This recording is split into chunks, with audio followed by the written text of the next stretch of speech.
on Listen Up, Real Talk for You and Yours. We'll hear from Valerie White, International Public Finance Housing Expert and Principal at Valerie D. White, LLC, and former Managing Director at Standard & Poor's. Hey, Valerie, thanks for being with us.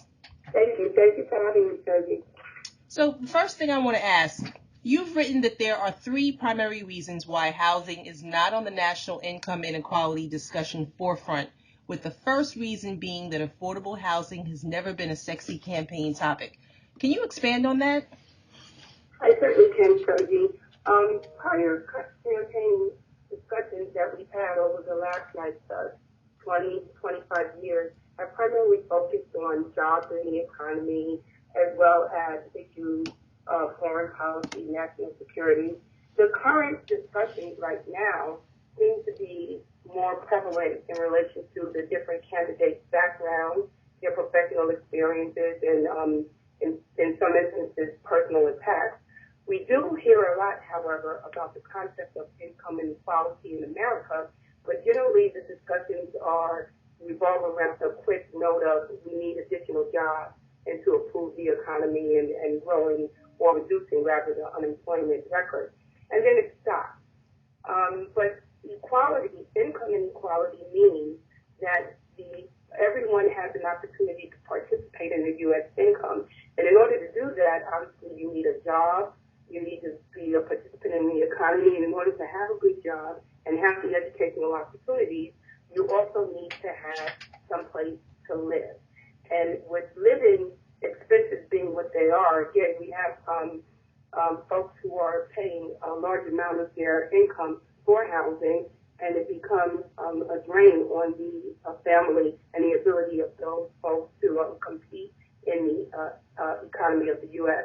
So in that regard, it is something that is very important and has not been appropriately discussed. Right. Okay. So what are the other two reasons why housing is not on the national income inequality discussion? I mentioned the first one. There were two more you mentioned. Yes, I mentioned that two more reasons. First of all, it is the whole issue of Wall Street to Main Street, or bringing Main Street to Wall Street, if you will, has been a big concept both in the last presidential discussion and this current presidential discussion. We do hear a lot of the candidates discuss how the middle income or the middle class is not being appropriately represented in the economy of the U.S. But we hear a lot of speak or talk about the lower income population in the U.S. So what does that mean? Why is that the case? I believe it's mainly because the voting population, or those households that vote, are generally in the middle class arena. For instance, about 77% of the voters making more than $75,000 per year participated in the last presidential election in 2012, whereby only 62% of voters in households making less than $15,000 a year participated.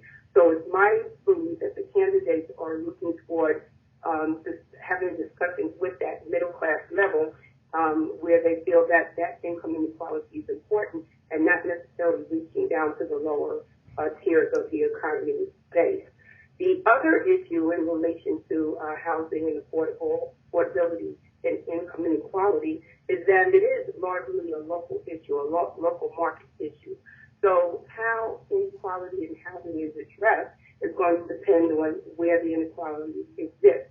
For instance, in larger urban centers, the issue of gentrification has been one that has impacted housing options for lower income residents, whereas if you go to a suburban area, that there may be issues in terms of NIMBYism, where certain municipalities may not want development in their particular neighborhood, even though there is a need, because they want to ensure that they keep the neighborhood at a certain level. So those are the other two reasons.